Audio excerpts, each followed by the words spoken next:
Welcome to SMR Bitesize. Thought for Thursday in just a minute, but before that, if you like what we're doing, don't forget to like this video, share it with your friends, and of course, subscribe to the channel.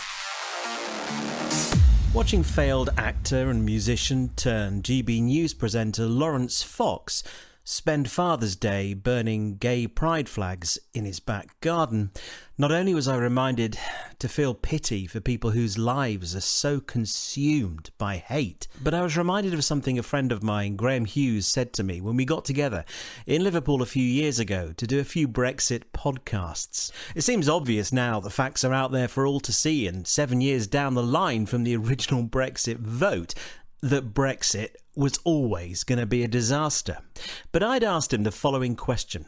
How could people with busy lives, 3 or 4 kids, holding down multiple jobs, perhaps elderly parents who needed caring for, any number of things in fact, consuming their day-to-day lives, how could people with such busy lives, without the luxury of being able to spend time scratching beneath the surface of what we now know were lies about Brexit told to them at the time, and of course given the promise of sunlit uplands held before them, how could they have known which way to vote?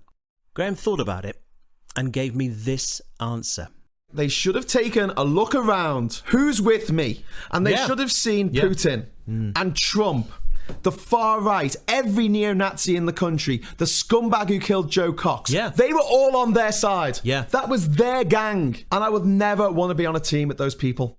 And he was right. It wasn't a case of just seeing what other people were doing and doing that. Even if you had no time to spend finding out the truth, all you had to do was look around and see who was on each team, batting for that side. Graham listed a few ne'er-do-wells there. The list now is 10 times as long. So there's really no excuse.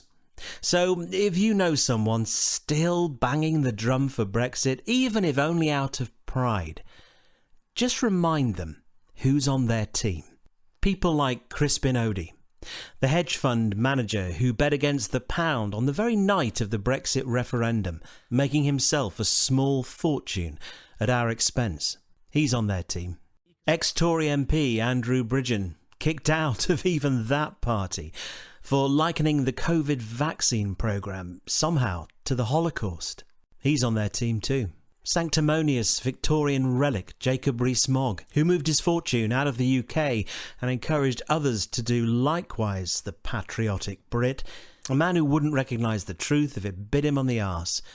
He's on their team. Attention-seeking far-right rabble-rouser Nigel Farage, a man who divides his time pretty much equally between shouting at the sea and blaming everyone but himself for Brexit's abject failure. He's most definitely on their team. Pretty much the entire cast of GB News, including Dan Wootton, a man for whom the truth is kryptonite, a man who had his quiet moment of reflection laying flowers outside Buckingham Palace following the death of Her Majesty Queen Elizabeth, filmed and distributed across social media. He's on their team.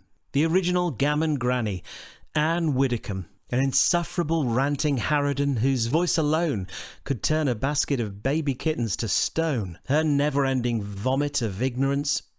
She's on their team. Fake vicar Calvin Robinson, whose divisive views exist merely to stoke culture wars and serve no useful purpose. He's on their team.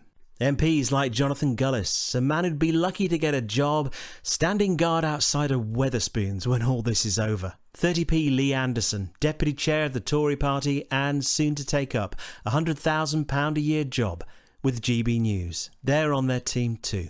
The list goes on and on. And for those of you who are thinking, well, he's just picking the nasty ones, isn't he? There are no nice ones. Show me a Brexit-loving man or woman in the public eye who isn't a moral vacuum, a loathsome hypocrite, or infected to the core with nothing but lies and deceit. Seriously, I can't find anyone. Which brings us full circle and right back to where we started. Lawrence Fox, formerly a mediocre actor and pretty awful musician, who committed career suicide live on air. A man who now exists for no other purpose than grabbing whatever attention he can get with his divisive, bigoted opinions fueled by nothing but hate. He's most definitely on their team too. And I know what you're thinking, but the people that still support Brexit that I know are nothing like those people. Well, do you know what? You're probably right. But doesn't that make it all the more absurd that they'd want to be on a team with those people at all? If you know anyone who genuinely still believes Brexit was a good idea, who refuses to believe the evidence of their own eyes and ears, occasionally mumbles something to you unintelligible about sovereignty, thinks the Daily Mail, Express, The Sun are newspapers, or perhaps like Jacob Rees-Mogg thinks it might all come good in around 50 years, have a word with them, give their head a wobble, remind them who they've got into bed with at least. There's no shame in seeing the light, even at this late stage.